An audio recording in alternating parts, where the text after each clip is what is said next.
In diesem Review testen wir das Next Level Racing GT Elite Racing Simulator Cockpit in der Wheelplate Edition. Ich zeige euch alle Details von A wie Aufbau bis Z zur Ziellinie. Legt die Füße hoch und willkommen hier in meinem YouTube-Kanal.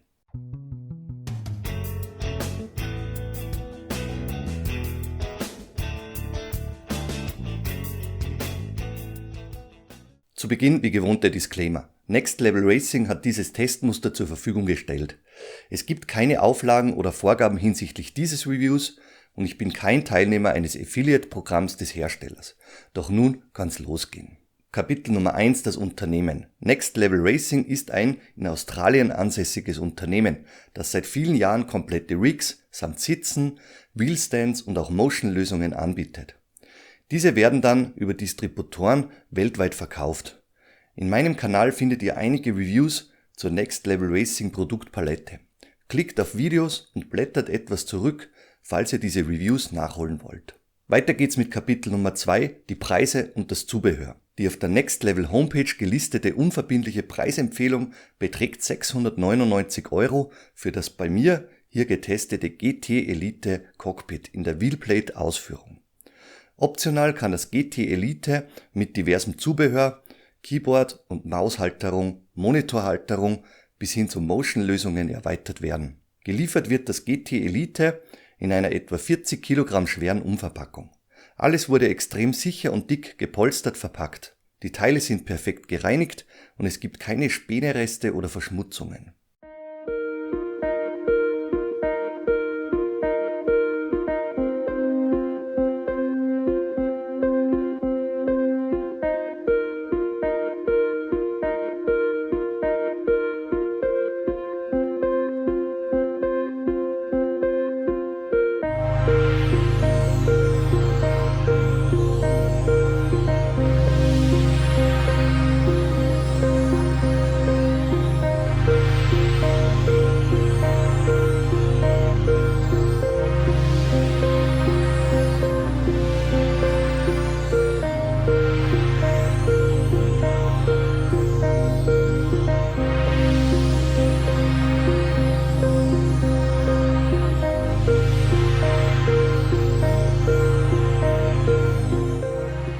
Kapitel Nummer 3: Der Rig-Zusammenbau. Du benötigst keinerlei Vorwissen oder spezielle handwerkliche Kenntnisse.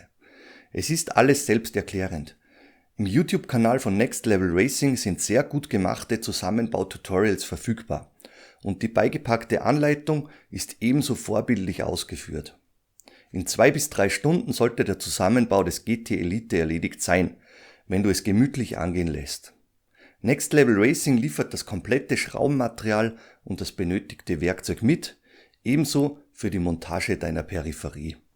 Beim Zusammenbau habe ich mich strikt an die Aufbauanleitung gehalten. Beim GT Elite handelt es sich um ein Aluminiumprofil-Rig, welches unter Verwendung von Nutensteinen und Schrauben zusammengesetzt wird. Auch wenn ihr mit dieser Technik noch keine Erfahrung gesammelt habt, werdet ihr euch schnell damit zurechtfinden. Kurz zusammengefasst habe ich zuerst den Grundrahmen, danach die Aufnahme für die Wheelbase und im Anschluss die Pedalaufnahme verschraubt.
Achtet hierbei darauf, dass ihr die Schrauben noch nicht hochfest anzieht und richtet die Abstände erstmal nach Gefühl ein. Im nächsten Schritt rate ich zur Montage des Sitzes und danach sollte die Wheelbase samt Lenkrad montiert werden. Jetzt stellst du deine bevorzugte Sitzposition ein und danach den passenden Abstand für die Pedalmontage. Shifter und Handbrake habe ich dann ganz am Schluss montiert. Für die Montage meines Monitors habe ich eine eigene Wandhalterung aus Profilen zusammengeschraubt.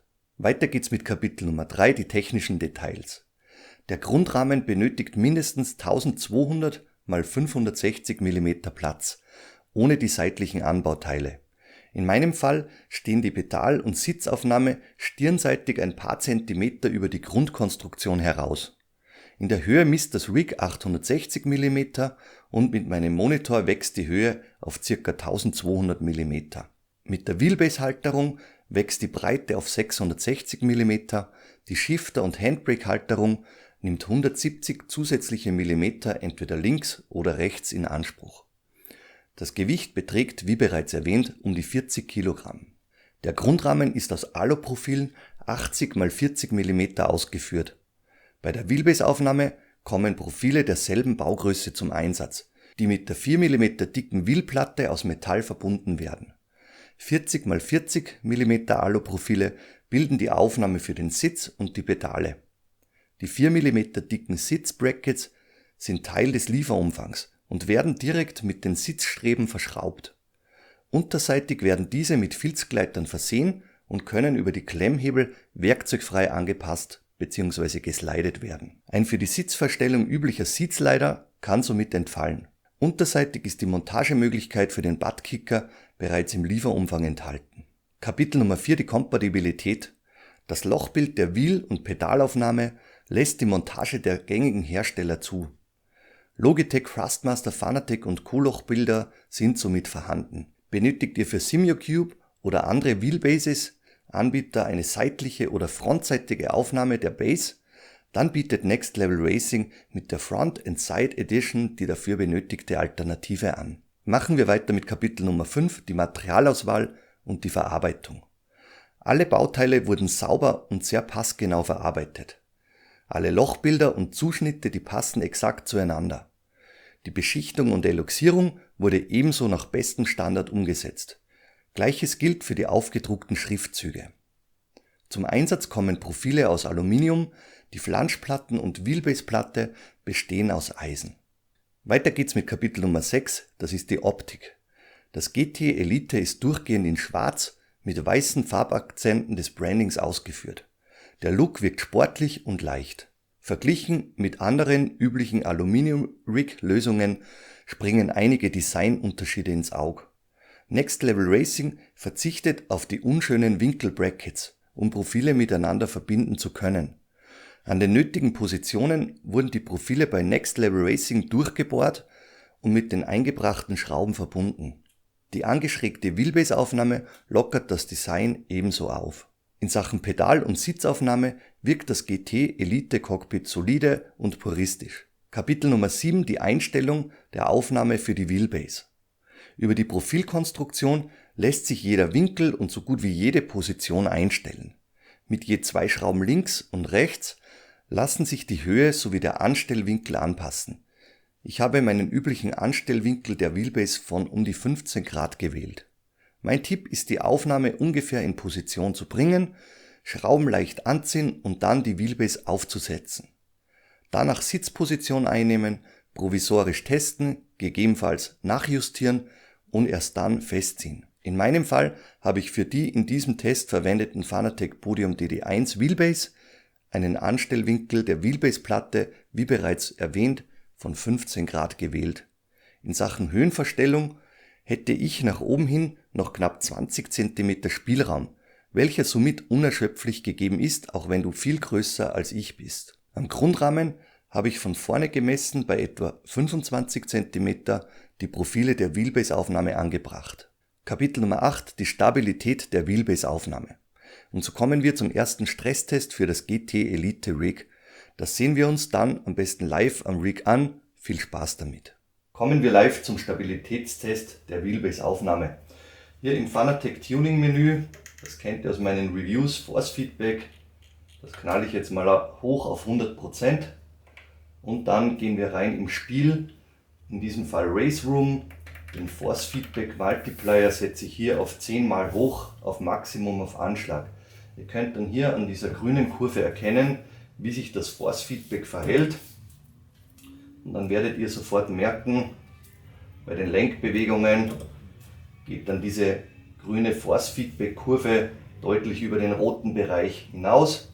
Das heißt, wir sind hier voll im Clipping am Anschlag dieser Podium DD1 Wheelbase mit einem maximalen Drehmoment von 20 Newtonmetern. Und an meinem Gesicht könnt ihr schon erkennen, ich muss mich hier richtig anstrengen, um das Ding auf der Strecke zu halten. Ein Szenario, das ihr so im Alltag nie am Start haben werdet, aber für unseren Stabilitätstest werde ich mich ein paar Runden für euch schinden. Und ihr seht hier bei so einem simulierten Slalom, wenn ich hier das Rig und die Wheelbase beobachte, das sieht alles sehr solide und sehr stabil aus.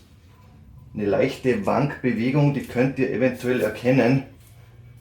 Das liegt aber auch daran, dass das Next Level GT Elite auf solchen weichen Gummipuffern gelagert ist, um dies vom Boden zu entkoppeln in Sachen Geräuschminimierung. Wenn ihr das Ganze noch solider mit dem Boden verbunden haben möchtet, dann könntet ihr mit U-Profilen dies direkt mit so einem Podest, wie in meinem Fall, eventuell verschrauben. Aber ich kann euch an dieser Stelle berichten, ihr werdet in Sachen Stabilität mit dieser ganzen Aufnahmekonstruktion auch beim maximalen Drehmoment, egal mit welcher Direct Drive Wheelbase ihr unterwegs sein werdet, keine Probleme haben. Fahren wir nochmal etwas durchs Gemüse, um auch diese Effekte zu simulieren. Und auch hier seht ihr keine Verwindungen zwischen Wheelbase, Platte und diesen Seitenstreben. Gehen wir mal runter auf ein realistisches Maß an Drehmoment, mit dem ich unterwegs bin. Das liegt bei so einem großen Fanatec ERS Lenkrad im Bereich 12 bis 14 Newtonmeter. Könnt ihr rechnen, ich bin ungefähr mit Faktor 1,7 bis 1,8 einer DD Pro von 8 Newtonmeter unterwegs. Das heißt, ich nutze meine Podium DD Wheelbase auch entsprechend aus. Da würde ich jetzt sagen, das wäre jetzt so ein Kräfteverhältnis, mit dem ich gern unterwegs bin. Und da seht ihr, bleibt selbstverständlich das Next Level GT Elite, diese Konstruktion sehr stabil und entspannt bei Kräften in diesem, würde ich jetzt mal sagen, kräftigen und realistischen Drehmomentbereich. Zurück vom Rig und weiter geht's mit Kapitel Nummer 9, Einstellung der Pedalaufnahme. In diesem Test verwende ich die neuen EasyTech Forte Pedale, die einen Anstellwinkel der Pedalarme und Pedalplatten von 90 Grad mitbringen. Somit ist eine neutrale Montage ohne Anstellwinkel über das Rig möglich, um ergonomisch unterwegs sein zu können. Das GT Elite erlaubt je 2 Montagemöglichkeiten der Pedalaufnahme in der Länge und in der Höhe. Ich habe mich für die nicht seitlich durchgeschraubte Möglichkeit entschieden, da dies in Sachen Variabilität nach vorne, nach hinten für mich die bessere Wahl darstellt, als dies fix zu verschrauben. In der Höhe wählte ich die untere Etage. Die EasyTech Forte Pedale wurden unkompliziert mit den beiden Querstreben des Rigs verbunden. Kapitel Nummer 10, die Stabilität der Pedalhalteplatte. Auch dies sehen wir uns am besten wieder live direkt am Rig an. Weiter geht's mit der Stabilität der Pedalhalteplatte. Ich habe hier die EasyTech Forte Pedale, die lassen eine Pedalkraft von um die 180 Kilogramm zu. Unglaublich kräftig, ist glaube ich eine 200 Kilogramm oder darüber Load Cell verbaut. Ihr seht hier in dem Race Hub Tool, wenn ich die Pedale hier trete, voll auf Anschlag, hier kalibriere, das ist ein Szenario, da hältst du keine 2 Runden durch, aber nur mal um die Stabilität zu testen. Ihr seht an dieser Konstruktion des Elite Cockpits, ihr habt ein minimales Wippen der vorderen Aufnahme nach unten. aber dies jetzt als Flex bei einer Pedalkraft, die ich hier aufbringe mit beiden Beinen von weit über 120, 130 Kilo eventuell, das ist kein Alltagsszenario. Ich stelle jetzt mal ein realistisches Szenario ein. In meinem Fall würde ich jetzt sagen, kräftig bremsen. Da sind wir jetzt in diesem Bereich. Und da seht ihr, auch die Pedalaufnahme macht einen soliden Job.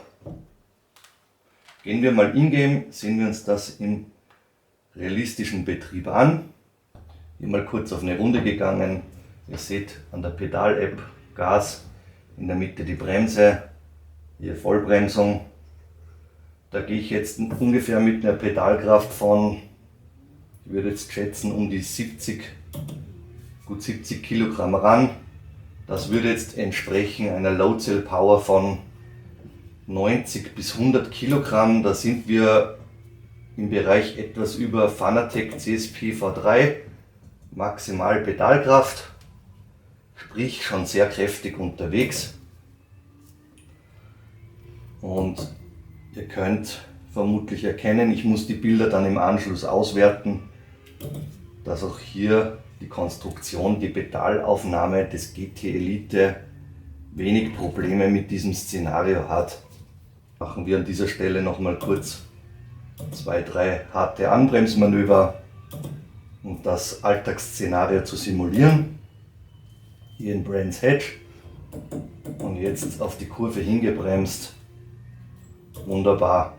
Für euch klarerweise auch wichtig, ein stabiles Rig in der Pedalaufnahme, gerade wenn ihr sauber dosiert in Sachen Trailbraking, das Bremsen bis zum Scheitelpunkt unterwegs sein wollt, dann könnt ihr alles andere gebrauchen als einen Flex in der Pedalaufnahme eines Rigs. Darum achtet darauf, bei so einer Anschaffung von diesen High-End-Pedalen, damit ihr diese auch adäquat an einem Rig betreiben und auch ausnutzen könnt. Kommen wir zu Kapitel Nummer 11, die Einstellung des Sitz. Ich habe die Sitzbrackets hinten leicht überstehend über das Rig montiert, damit das Übermaß vorne und hinten ungefähr gleich verteilt ist. Mit meinen knapp 1,90 Meter Körpergröße gibt es auch hier keine Einschränkungen, da der gesamte Aufbau von Wheelbase und Pedalen bei Bedarf noch deutlich nach vorne versetzt werden kann. Kapitel Nummer 12, das ist die Ergonomie und Sitzposition. Ich nehme Platz im Rig und wir sprechen über die geeigneten Körpergrößen und Verstellmöglichkeiten am besten wieder direkt live am Rig. Weiter geht's mit dem Kapitel Ergonomie und Sitzposition. Ich habe euch das in einigen Videos bereits erklärt, welche Sitzposition ihr einnehmen bevorzugen könnt. Ich habe hier so eine klassische GT-Sitzposition, ihr tief gesetzt, das Lenkrad mit der Lenkradachse zeigt in Richtung deines Kinns. Ihr habt die Arme relativ stark abgewinkelt, um die 100 Grad. In meinem Fall bringt damit das Lenkrad näher an deine Schultern. Du verlagerst Kraft von den Handgelenken eher in den Schulterbereich, um kräftiger und langstreckentauglicher unterwegs sein zu können. Eine gemütlichere Sitzposition wäre weiter entfernt mit etwas gestreckteren Armen. Dann hast du die Kraft eher in den Handgelenken gelagert, so wie du im Alltagsfahrzeug vermutlich unterwegs sein wirst. Im Rennbetrieb rückst du entsprechend näher ans Lenkrad. Gelingt hier mit dem Next Level GT Elite Cockpit auch ohne Sitzleiter relativ einfach. Du hast hier an der Unterseite diese Klemmhebel. Du löst diese Klemmhebel und kannst dich dann entsprechend auch sitzend im Cockpit nach vorne und nach hinten sliden. Das hier wäre ein extrem naher Betrieb am Lenkrad mit 90 Grad Armwinkel, den du für harte Rennen, auch beim Rallye-Sport sitzt du relativ nah am Lenkrad, um diese Kontrolle zu haben, um diese Kraft in die Schultern zu bringen. Auch das wäre wunderbar möglich. Ich slide hier wieder zurück. Ihr seht, mit diesen unten angebrachten Filzgleitern funktioniert dies relativ gut, auch ohne den Sitzleiter einzusetzen, und dann hast du binnen 3 Sekunden das Ganze wieder geklemmt. In meinen Augen eine sehr gute, sparende Lösung und gleichzeitig mit dem Vorteil, ihr habt keine Flex-Zonen über den Sitzleiter, sondern das Ding ist direkt mit den Brackets und dem Rig verschraubt. Lasst uns auch hier live ein paar Runden noch drehen. Wie immer gilt klarerweise für euch, das ist stark subjektiv gelagert, wie ihr unterwegs sein wollt. Ich habe das Lenkrad immer gern eher stark angewinkelt mit einem Anstellwinkel von um die 15 Grad, den ich mir hier über die Wheelplatte einstelle. Einige von euch, die mögen auch mit einem Winkel von 5 bis 10 Grad unterwegs sein.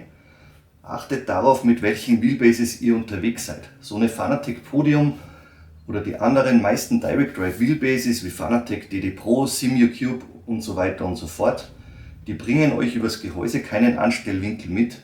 Das heißt, ihr müsst dies übers Rig lösen. Wenn ihr dies nicht macht und einen geraden Anstellwinkel fährt, hier so gerade raus, dann habt ihr immer zu so einem Knick in den Handgelenken. Das heißt, ihr hättet das Lenkrad zu tief in Richtung eures Körpers gerichtet und habt so einen Knick im Handgelenk, der euch bei Langstreckenturns sehr unangenehm erscheinen wird. Bei den günstigeren Wheelbases von Logitech, Thrustmaster, da bringt bereits die Wheelbase einen Anstellwinkel mit. Das heißt, im Gehäuse verbaut geht dann die Lenkachse um 10-15 Grad oder sogar darüber aus dem Gehäuse heraus. Da könnt ihr dann die Wheelbase-Platte eines Rigs neutral parallel zum Boden montieren. Ich gebe immer die Empfehlung, so eine Mittelposition aus GT und doch noch entspannt zu wählen, je nachdem mit welchen Klassen du unterwegs bist. Dies ermöglicht dir eine gute Kontrolle am Lenkrad. Wenn du eine Direct Drive Wheelbase mit ordentlich Power nutzen möchtest, dann achte auch darauf, dass das Lenkrad in Richtung deiner Schultern kommt, um auch aus den Schultern heraus arbeiten zu können und nicht alles immerzu aus den Handgelenken lösen zu müssen. Weitere Möglichkeiten in Sachen Ergonomie hättest du klarerweise hier in Sachen Höhe der Wheelbase-Aufnahme. Du hast um die 20 cm am Profil noch Platz. Du könntest weit nach oben rücken, wenn du zum Beispiel deinen Sitz ebenso weiter nach oben verlagern möchtest. Hier bietet das GT Elite massiv Spielraum. Und auch wenn du jetzt 2,20 Meter groß wärst, würdest du diesbezüglich keine Probleme in Sachen Ergonomie bekommen. In Sachen Sitz habe ich diesen über die Brackets und das Lochbild etwas nach hinten angestellt montiert, um eine gemütlichere, um eine realistische GT-Position einnehmen zu können. Und zuletzt die Montage der Pedale. Ihr seht, in meinem Fall, ich habe so einen Winkel bei meinen Füßen, wenn ich die Pedale nicht trete, im Bereich von 150 Grad ungefähr. Und wenn ich jetzt das Bremspedal voll durchtrete, immer noch einen Winkel von um die 160 Grad. Das heißt, nie ganz gestrecktes Bein, achte auf deine Knie. Wenn du das Bremspedal trittst, solltest du relativ neutral auf das Bremspedal hintreten. Versetzt du das Bremspedal zu weit nach links oder zu weit nach rechts, dann bekommst du im Kniegelenk bei kräftigen Bremspedalen eventuell Probleme. Das heißt, achte immer auf einen neutralen, relativ zentralen Bremspunkt, Bremsdruckpunkt hin auf dein Bremspedal. Und letzter Punkt in Sachen Ergonomie. Ihr seht Shifter und Handbrake so montiert, dass ich von dem Lenkrad relativ zügig und blind, in meinem Fall bin ich meistens mit einer VR-Brille unterwegs, da sehe ich meine Peripherie nicht und kann direkt vom Lenkrad gemütlich hier übergreifen, um diesen Shifter und die Handbrake finden und bedienen zu können. Auch hier habt ihr dann klarerweise den Spielraum, den eben so ein Alu-Rig bietet. Über die Profile könnt ihr Zentimeter, Millimeter genau die Höhe einstellen und auch in der Länge. Ihr könnt das Profil noch etwas rausziehen oder reinschieben oder die Halteplatte für Shifter und Handbrake entsprechend anpassen. Kommen wir zu Kapitel Nummer 13, Handbrake und Shifter Support. Hier habe ich mich für die rechtsseitige Montage entschieden. Über die zahlreichen Löcher gelingt die Befestigung der jeweiligen Peripherie relativ unkompliziert. Die in diesem Test verwendete Peripherie von 3D-Wrap in Form der Akina Handbrake und des Pikes Shifter gelang unkompliziert. Die Verlegung der Kabel gelingt mittels der durchdachten Kabelclips ebenso sehr einfach. Kommen wir zu Kapitel Nummer 14, das ist der Rennstreckentest. Im Rennstreckentest bietet das GT Elite Cockpit eine solide Basis für die gesamte Peripherie. Auch mit einer kräftigen Direct Drive Wheelbase und hohen Pedalkräften gibt es keine Probleme mit der Stabilität. Das gleiche gilt auch für die Geräuschkulisse. Während des Rennbetriebs bleibt alles ruhig, nichts knarzt, alles bestens. In Sachen Ergonomie findet man in kurzer Zeit die passende Sitzposition. Lasst uns an dieser Stelle ein paar Meter live auf der Strecke unterwegs sein. Bis gleich. Lasst mich den Rennstreckentest nochmal live auf den Punkt bringen. Für mich bietet das GT Elite von Next Level Racing ein sehr kompaktes, sehr puristisches Rig. Die Ergonomie ist in meinen Augen entsprechend einer Alu-Profil-Rig-Konstruktion einwandfrei. Ihr könnt alles millimetergenau auf eure Bedürfnisse anpassen. Den Stabilitätstest, den habe ich euch gezeigt. Wir hatten keine Probleme in Sachen Wheelbase-Aufnahme oder Pedalplattenstabilität. Auch hier somit Entwarnung, wenn ihr mit kräftigen Low-Cell oder Hydraulikpedalen wie vor einigen Wochen getestet die Asetec Invicta unterwegs sein wollt. In Sachen Direct Drive Wheelbases entscheidet dann immer entsprechend eurer Präferenzen. Nimmst du einen Bottom Mount, sprich eine Verschraubung von unten, die ich hier bei der Podium DD1 gewählt habe, dann die Wheelplate Edition oder eben das andere Modell von Next Level Racing. Hier im Cockpit sitzend vermittelt das GT Elite ein luftiges Gefühl. Ihr seid seitlich frei, das Ein-Aussteigen ist relativ einfach, wenngleich die Sitzposition tief gehalten ist. Ein weiterer positiver Aspekt in meinen Augen ist, dass bei der Grundausstattung die wichtigsten Dinge, wie hier eine Shifter-Handbrake-Aufnahme dabei sind. Die müsst ihr nicht optional dazu kaufen. Auch einen Mount für den Buttkicker unterseits des Sitzes, den liefert Next Level Racing im Lieferumfang schon mit bei. Gut gefallen hat mir auch die Montage dieser ganzen Peripherie. Alles hat sich gut verstauen, befestigen lassen. Die Kabel ließen sich wunderbar verlegen, die Kabelclips sind eine sinnvolle Ergänzung, die Next Level an den Start gebracht hat. Neben der Ergonomie ist klarerweise die Stabilität für uns ein entscheidender Faktor. Du willst ja mit einer Direct Drive Wheelbase diese ganzen Effekte direkt vom Spiel an deine Wheelbase, an dein Lenkrad übermittelt bekommen, ohne sich im Flex eines möglichen Rigs zu verlieren. Und hier kommt es dann eben auf die erwähnte Stabilität in der Wheelbase-Aufnahme an. Die Effekte, die mir das Spiel hier wiedergeben möchte, wenn ich über die Curbs brettere oder hier etwas durchs Gemüse fahre, die Bodenunebenheiten hier bei Brands Hatch, die sollen entsprechend simuliert werden und dies gelingt dann, wenn du eben eine sehr kompakte, sehr spielfreie Verbindung zwischen einem Rig, einer Wheelbase und einem Lenkrad besitzt. Selbiges gilt dann klarerweise für die Pedale, die du einsetzen möchtest. Bist du mit hohen Pedalkräften in Sachen Trailbraking unterwegs, dann ist es für dich klarerweise von Bedeutung, hier eine sehr stabile Pedalaufnahme am Start zu haben. Die ganze Dosierung auf der Bremse, die wird nur dann einwandfrei klappen, wenn du dies möglichst spielfrei mit dem Rig am Start ohne jeglichen Flex hast. Zurück von der Piste, kommen wir auf die Zielgerade. Negative, neutrale und positive Aspekte sowie das Fazit und die Kaufempfehlung. Kapitel Nummer 15, negativ. Beim Handbrake und Shifter Holder würde ich mir eine optional um 90 Grad gedrehte Position der Aufnahme wünschen. Somit wäre auch längere Peripherie einfacher auf der Halteplatte zu montieren. Zweiter negativer Aspekt ist eine sehr tiefe Sitzposition im Rig. Die Profillänge der Wheelbase-Aufnahme hätte nach oben noch reichlich Spielraum, um mit dem Sitz noch einige Zentimeter vom Boden wegzukommen. Dies wäre ergonomisch gesehen beim Ein- und Aussteigen von Vorteil und auch optisch gesehen würde das Rig damit etwas schöner, etwas sportlicher aussehen. Kapitel Nummer 16, die neutralen Aspekte. Den Grundpreis von 699 € für das GT Elite Cockpit von Next Level Racing ordne ich den neutralen Aspekten zu. Hier gibt es kein Schnäppchen zu erwerben, aber im Gegenzug ein angemessenes Preis-Leistungs-Verhältnis. Zweiter neutraler Aspekt ist die Sitzverstellung. Auf der einen Seite wäre ein Sitzslider um ein paar Euronen, die gibt's ab 30-40 €, die elegantere Lösung. Auf der anderen Seite ist die Verbindung zwischen Sitz und Grundrahmen super stabil und ebenso werkzeugfrei verstellbar. Und letzter neutraler Aspekt ist die Stabilität der Handbrake- und Shifteraufnahme. Diese reicht für den Alltagsbetrieb wahrscheinlich in 99% der Fällen aus. Für anspruchsvolle Hardcore-Anwender müsste aber eine zweite vertikale Strebe als zusätzliche Abstützung eingezogen werden, um absolut flexfrei unterwegs sein zu können. Machen wir weiter mit Kapitel Nummer 17, das sind die positiven Aspekte. Verarbeitung und Materialauswahl sind beim Next Level Racing GT Elite über jeden Zweifel erhaben.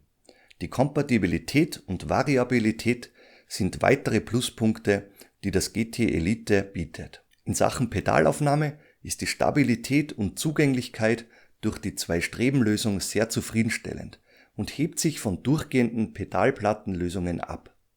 Sämtliche Verstellmöglichkeiten gelingen sehr schnell und unkompliziert.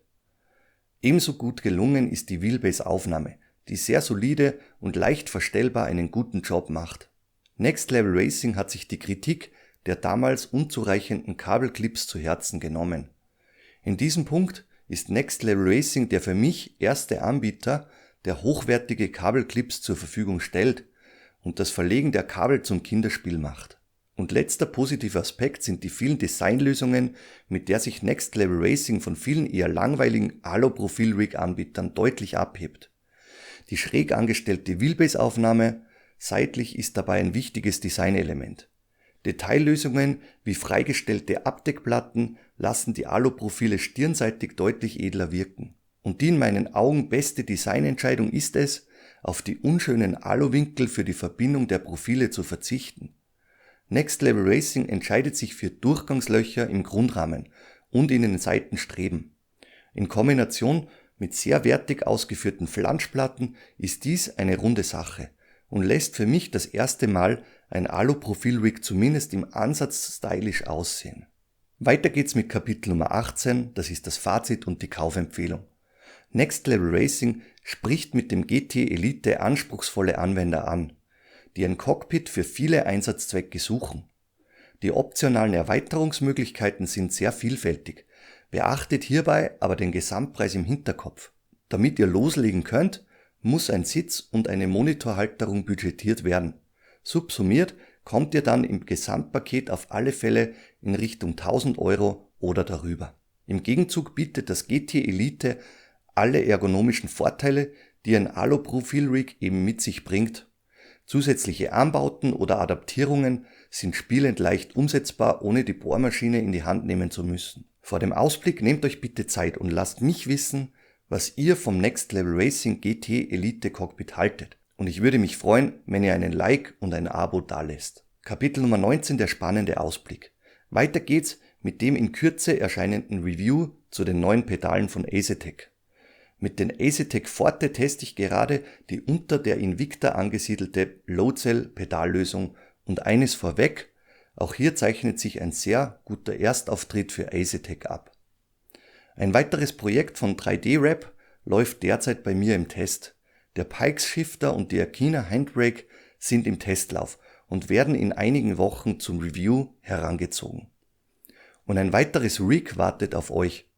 SimLab hat mit der Marke RaceX ein neues Pferd im Stall. Ein Test zu diesem völlig neuen RaceX Rig samt RaceX Seat und auch ein Dashboard-Review ist bereits in Planung.